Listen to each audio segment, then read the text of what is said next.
Olá pessoal, tudo bem com vocês? Espero que esteja tudo bem, que a paz de Deus esteja com todo mundo, que o amor de Deus esteja com todo mundo, que a paz da deusa de Deus, do Filho e do Espírito Santo possa estar com todos. Vou ler uma passagem de Lucas capítulo 9, versículo 57 em diante. E aconteceu que indo eles pelo caminho, lhe disse Tinha muitos discípulos, pessoas seguindo a Jesus, mais de 70. Depois é que a coisa foi afunilando e ficaram só os 12. Mas nesse momento tinha algumas pessoas seguindo a Jesus. E aí um deles disse: Senhor, seguir-te-ei para onde quer que fores. E disse Jesus: As raposas têm covis, as aves do céu ninhos, mas o Filho do Homem não tem onde reclinar a cabeça. E disse a outro: Segue-me. Mas ele respondeu: Senhor, deixa que primeiro eu vá enterrar meu pai. E Jesus respondeu: Deixe os mortos enterrarem os seus mortos. Porém tu, vai e anuncia o Evangelho de Deus. Anuncia o reino de Deus. Disse também outro: Senhor, eu te seguirei, mas deixa-me despedir primeiro dos que estão na minha casa. E Jesus respondeu: Ninguém que lança a mão do arado e olha para trás é apto para o reino de Deus. É uma passagem muito dura, é uma passagem difícil. Esse trecho do Evangelho acontece também no livro de Marcos, se eu não me engano. Não, de Mateus, no capítulo 8. E ele vem vindo assim de milagres, ele vem vindo falando aos discípulos as coisas do porvir, do que vai acontecer, de que ele seria crucificado. Aqui já aconteceu o Monte da Transfiguração, que é praticamente uma grande sessão espírita, onde ele fala com duas pessoas que já morreram ou foram transladadas, que é Moisés e Elias no Monte da Transfiguração, e tanto que Pedro e outros apóstolos que estavam juntos, foram poucos os que foram, queriam ficar lá com eles, de tão gloriosa que era a visão, porque é como se o céu tivesse descido ou a terra tivesse subido, ou vice-versa, ou as duas coisas juntas. E Jesus estava discipulando, ensinando e comissionando aquelas pessoas a pregar o Evangelho, a expulsarem espíritos negativos de seres humanos, de pessoas que estavam sendo atormentadas ou adoecidas ou oprimidas ou obsediadas, e por aí vai. Só que nessa passagem Jesus deixa uma mensagem subliminar muito forte para nós com relação aos apegos, com relação aos momentos que nós estamos inclusive vivendo nesse momento. Existe um termo na religião hindu ou na filosofia hinduísta que chama-se Maya, estado de dormir, estado de ilusão, estado de dissociação. É quando a pessoa está vivendo nesse mundo, mas ela está sob o governo da Matrix. Ela acha que isso aqui é a realidade, que dinheiro é realidade, que dinheiro é tudo, que bens, carro, móveis, imóveis são tudo. E elas estão apegadas, e num determinado momento, um pouco antes ainda dele falar essa passagem aqui, no capítulo 9 de Lucas, ele fala: de que adianta o homem ganhar o mundo e perder a sua alma? Em outros momentos ele também fala: os passarinhos não têm celeiros, mas o Pai os alimenta.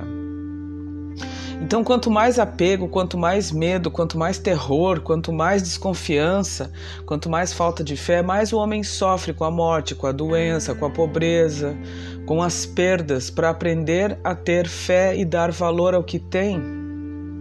Muita gente tem tanta coisa, mas não dá valor a um simples cheiro do café, a um simples prato de comida que alguém plantou, alguém colheu, alguém transportou e chegou até nós. Essa ideia absurda da independência só porque se tem dinheiro na conta. Eu sou independente, eu tenho a minha independência financeira. Quem pensa assim não tem nada. Quem só tem dinheiro é a pessoa mais pobre e miserável do mundo. Jesus deixou isso muito claro. E nessas duas situações de apego familiar, de pessoas que precisavam de uma estrutura porque tinham medo de se lançar, de irem para a vida, como diz a própria teoria da constelação familiar de Bert Hellinger, ir para a vida, que é estar bem com os pais e com a família, mas simplesmente fazer o movimento de saída e ir para a vida e encontrar a sua prosperidade, o seu trabalho, a sua missão espiritual, como ser espiritual, como Deus que se é, porque Jesus disse que nós somos deuses e faríamos obras iguais ou maiores do que as que ele fez. Quem nega isso está negando a própria vida, está negando o próprio Cristo, está negando a própria missão e está negando a sua própria prosperidade. E aí é por isso que existem milhares de pessoas enterrando mortos todos os dias. Existem milhares de pessoas cuidando dos pais, da mãe, do periquito e do papagaio todos os dias e nunca vão para a vida, nunca evoluem, nunca amadurecem. Eu sou um testemunho vivo de que estou passando por este momento também de amadurecimento. Eu me incluo em tudo isso que eu estou falando. Aliás, toda e qualquer palavra que eu falo eu sempre me incluo porque tudo isso é para nós.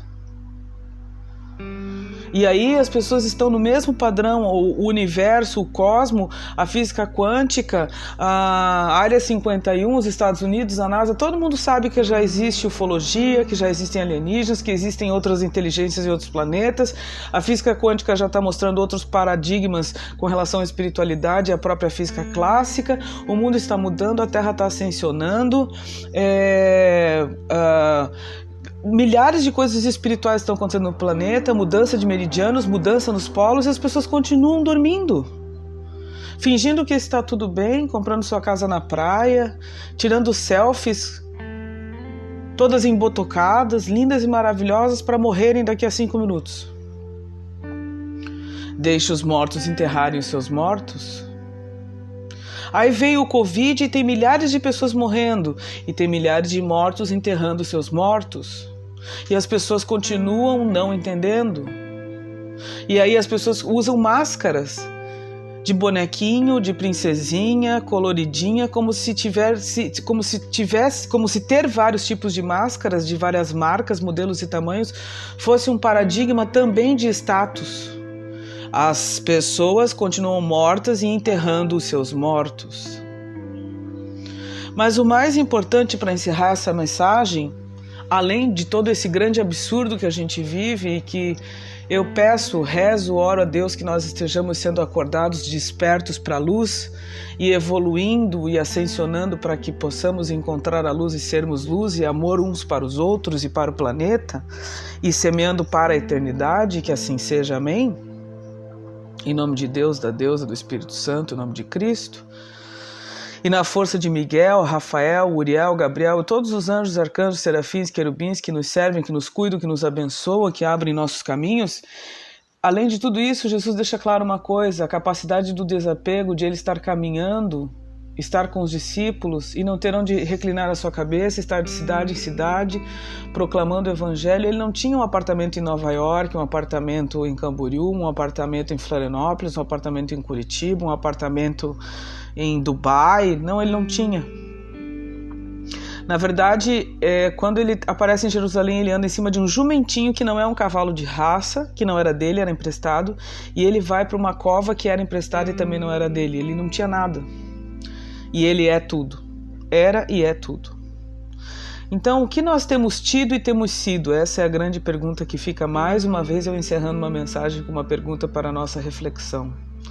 Eu não estou dizendo que nós não podemos ter conforto, uma boa casa, boas coisas, eu não estou dizendo isso, até porque tudo isso é uma grande mordomia no sentido de que nós somos mordomos administradores de tudo que é material, porque isso aqui é passageiro e nós estamos aqui para nos utilizarmos de tudo isso para o nosso bem e para o bem do reino de Deus, para falar do amor, para viver o amor, para sermos curados e sermos curadores, e está tudo certo. Mas até que ponto essas coisas nos seguram de forma que a gente não esteja vivendo a nossa verdadeira missão espiritual, porque isso aqui é apenas uma passagem? Essa é a grande pergunta que nos fica no dia de hoje. Até o nosso próximo encontro.